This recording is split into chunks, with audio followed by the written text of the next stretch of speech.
All right, so we are speaking about that what exactly is full stack development over here.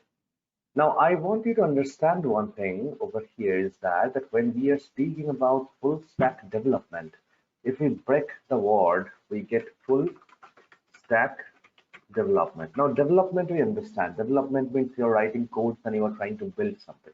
Okay, great. At least in computer science, development means that one. But comes the question, what does this full stack mean? What is the stack even mean over here? So basically, when you say full stack, here we basically talk about the technology stack. Here we talk about this technology stack. All right, we are speaking about technology stack. So that's what full stack is basically. So a complete, full means complete, a complete technology stack or complete set of technologies, if I even try to break it down further, complete set of technologies. When you take it together, complete set of technologies that you require for, or it's required to develop a complete application. That is called full stack development. This knowledge or this set of technologies that you learn, and you learn that how you take different technologies together and you combine them and you ultimately form a complete application. That entire thing is known as full stack development. So in a full stack development course, you learn about this, and a full stack developer is expected to be able to actually develop a complete application using all the set of technologies that you typically require for it. But now comes the question, which is, it is not probably a very evident, at least as of now, if you're a newbie into this. But if you have been into this for a long period of time, you would have known it. That is, when we talk about a complete application, now there are different kinds of application. So what is a full stack developer typically expected to build?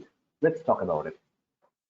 So when we talk about application, there are typically multiple sets or multiple kinds of application. Like there can be one kind of application known as generally, if I try to break it down, so there are two kind of divisions. So now you can categorize applications in multiple ways.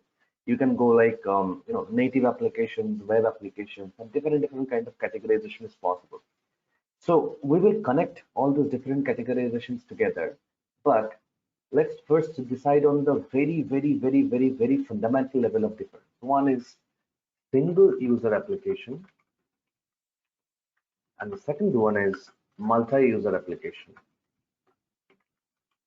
So what happens in a single user application and a multi-user application?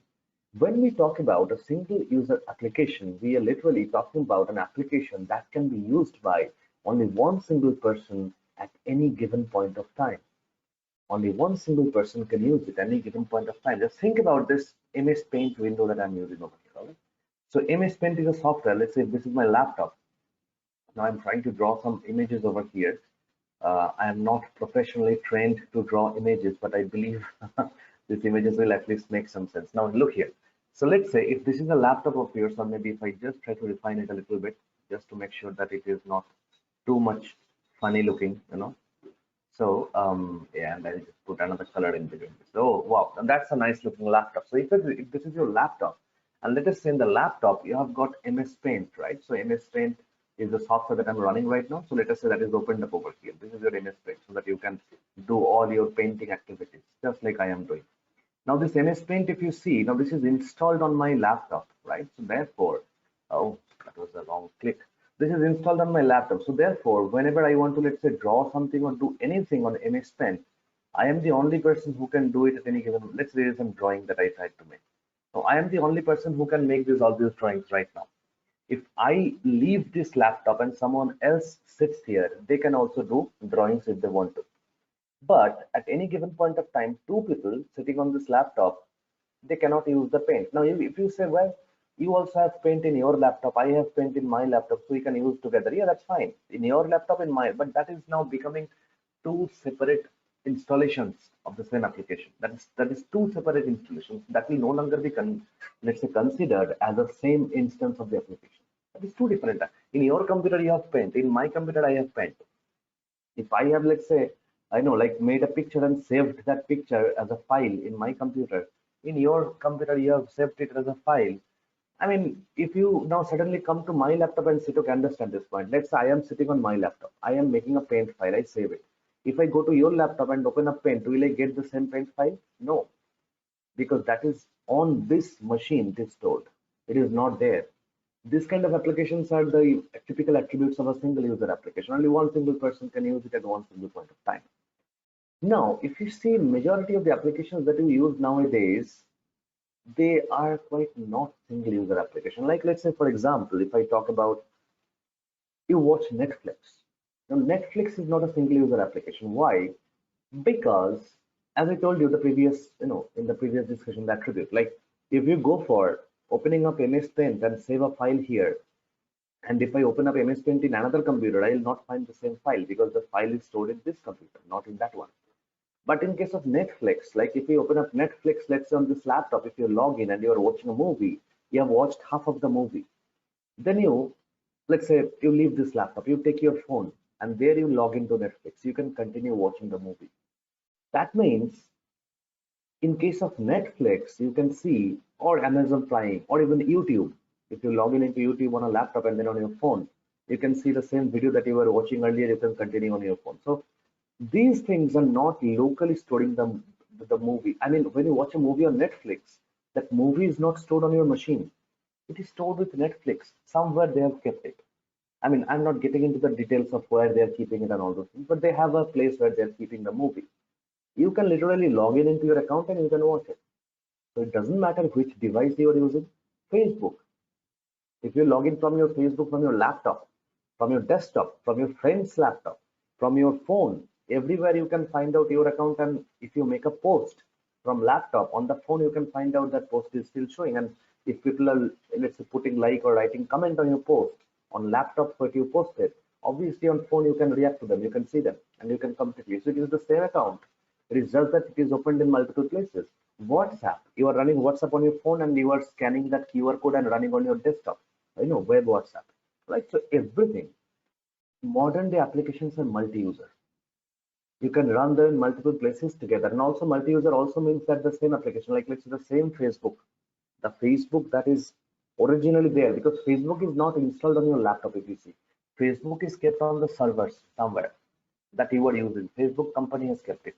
Gmail, right? You can log in into Gmail from any computer and you will find the same Gmail. That means the Gmail, all the emails and everything, they are not locally stored on your machine. There is an application running somewhere in the Google company, because Google is the company who made the Gmail, right? So it is running somewhere. From there, you are basically getting this particular information. You are getting to see all the files and everything that you have. And multiple people together can do Facebook. They can operate Gmail. It is not like that if I am operating on Facebook, another person cannot operate on Facebook at the same point of time. They can, even though it is the same application. In the example of Paint, it was two different installation. One Paint installed on my laptop, one Paint installed on your laptop. But when you open up facebook.com on your browser, it is going to the same Facebook application that is kept with Mark Zuckerberg, right? In California, they have kept that application. You are going to the same application. Everyone is going there and everyone is using that together. That's multi-user application. So multiple people can use it together, and typically multi-user applications, because they are not locally installed on your machine, you typically have this flexibility of working in one place and then trying to see the work in another place. And they will all be in sync. Your phone, your laptop, everything will be in sync. Now, multi-user application development is what a full stack development engineer or a full stack developer is expected to be able to do. A full stack developer should be able to design multi-user application, not single user application.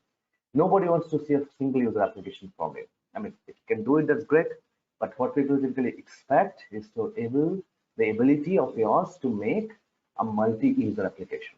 All right. So for making multi-user application, you need to be able to write down codes which are actually known as server level codes. Okay. Server level codes. That means the code that you are writing, that should not be making an application which is locally installed, for example, Paint or Calculator or Notepad, which are like locally installed on your computer. Not like that. Instead, something like Facebook, something like Netflix, something like Amazon Prime, something like you name it, like Flipkart, Amazon, anything. This kind of applications you can be able to make. And Those kind of applications are run on servers instead of running on, let's say, like locally on your PC, not like that. Like, let's say if I talk about games, right? You guys play games. You install like EA Sports Cricket 2007. There is a famous game, or FIFA, like 2016, 2020, or whatever versions are there. Like you install that on your laptop, on your desktop, whatever machine you've got, and you're playing it. But talk about PUBG. Okay. Nowadays, FIFA also have the option to go for multiplayer online and all those things. But talk about PUBG. That is like completely online multiplayer. So everyone has kept a, like an installation on their respective phones, Android or iPhone. I don't know if iPhone is allowing PUBG. I think maybe it is doing. But anyways, so you have your phone, let's say in the phone you have installed that. And then what is happening? You are getting connected to the other players through a server, which is geographically, it can be anywhere. It can be in India, it can be in, let's say, Bangladesh, it can be in Pakistan, it can be in Sri Lanka, it can be in Afghanistan, it can be in China, it can be in USA, it can be in UK, anywhere in the world. You can get connected with people, you can play, right? So those are server level things. Now, I am not trying to say that you need to make games because game development is a different story, but the idea is the same. It is a multi-user application. Multiple people can use it together. That's what you're trying to build up over here. So that is what exactly we are speaking about when you're speaking about a full stack development thing. You want to make complete set of technologies. You want to be able to know them, and you want to be able to develop a complete application using that. So what kind of technologies do you need for that? Typically, a full stack application is like broken down into three different sets. One is known as the front end part, which typically talks about the website that you get to see. Like you go to Flipkart website, so there is a website where you're getting. Behind that website, there is an application running, which we typically call the web application. But at least there is some sort of a website that you can see in front of you. That is the front end part. Okay. Typically, the technologies that are used for making this are HTML, CSS, JavaScript to start with, and then you can go forward and you can try to actually graduate yourself up to a little bit higher level, and you can try to learn either, let's say, Angular, which is no doubt a pretty famous framework made by Google. So Google is the company who developed Angular, in case you don't know. And then there's another one that is known as a React. Now, I'm not suggesting you should learn both because both will probably not make much sense. But yeah, if you can learn them, there is nothing wrong. There is nothing wrong in learning. So React is developed by Facebook, all right, Facebook company. So this is the front end part. Then there is one part. So these are the basics: HTML, CSS, JS. It must be known by every full stack developer, and then they must either go to Angular or they might go to React. Any one they can choose. All right. Then there is another part which is called the backend part, but that is typically broken down into another two segments. So altogether, I'm talking about three parts. That is right. So this is part number one. Part number two is known as application. Okay, or typically known as backend application. This is known as also the web application. All right. And there you have multiple streams you can go with. Someone can go with, let's say, Java stream. In that case, they can try to learn, let's say, for example, Java AC, what you typically call the core Java. Then you got like Java 2EE, J2EE is the advanced Java. Typically people talk. You can learn the Spring Hibernate framework. Spring and Hibernate are two different things. You can learn about them. You can learn about Spring Boot. I just make this all over the font a little smaller, Yeah, something like this. You can learn about Boot, right? Spring Boot. There are a lot of things that you can learn going forward. But at least you need to know Java AC and J2EE. Oh, by the way, some people tend to mention JDBC separately. But when I'm saying Java AC, I'm considering JDBC to be within a part of it. JDBC stands for Java Database Connectivity. All right. So these are the minimum things you need to know. Just like here, these are the minimum things. These are the minimum things you need to know. And then you can go forward with this stuff. No, not a big deal. Someone might choose to go with, let's say, Python as a stream. If someone goes for Python as a stream, then typically they will start with learning, let's say, the Python basics. Then they can go for learning, let's say, Flask. They can go for learning Django and things like that. So there are steps that follow it. So I'm just trying to give you the fundamental idea. So this kind of a stream you have to choose. Let's say you're choosing Java. So that's great. So you can continue forward. Now you can try to either learn up till this point. You can try to learn up till this point. You can try to learn up till this point. That's on you. How much you want to learn. Okay. The more you know, the better is the, let's say, are the job opportunities that might knock your door. Simple. And then the third option that comes up over here is typically the database part, right? So for the database part, you can use, let's say, mostly what people use majorly. I mean, it is the market is divided, but you will find out Oracle DB having a pretty good market share. Now Oracle has a free version instead of the enterprise edition. There is a free version which is known as MySQL. So MySQL is basically the Oracle database free version. So you can probably use MySQL as a good database to start with. Now remember, this is a relational database. There are two kinds of databases. One is a relational database and one is non-relational database. So it is called RDBMS, Relational Database Management System. So now, if you know non-relational database, you want to learn that, that's great. But if you do not have a knowledge with RDBMS, then probably it can be a deal breaker in majority of the companies when you go for an interview. Okay, it can be a deal breaker because RDBMS is something that everyone is expected to know. That's why you should go for RDBMS mandatorily. You want to learn non-relational like MongoDB, or let's say, for example, DocumentDB and things like that, you can obviously go for them, but these are the mandatory things. So this is what, in a nutshell, is what a person needs to know in order to become a full stack developer. All right, so a person can add up more things with it. A person can add up a little bit knowledge of, let's say, deployment, automation of deployment, like DevOps, a little bit, not complete, a little bit part of DevOps, probably a little part of cloud computing, so that he can try to deploy his applications on cloud servers. Nowadays cloud is pretty famous, like AWS cloud, Azure cloud, and things like that. You can add them up as add-ons to this. But anyways, the majority of the stuff lies over here. Whatever I have made a this red rectangle. So this is what is 100% you need to know. After that, you can put some add-on where, like, just you buy a pizza, then you ask them to put some extra cheese or extra toppings. That makes it even more flavorish. But if the basic pizza is not there with the flavors, you cannot do anything. That's the idea.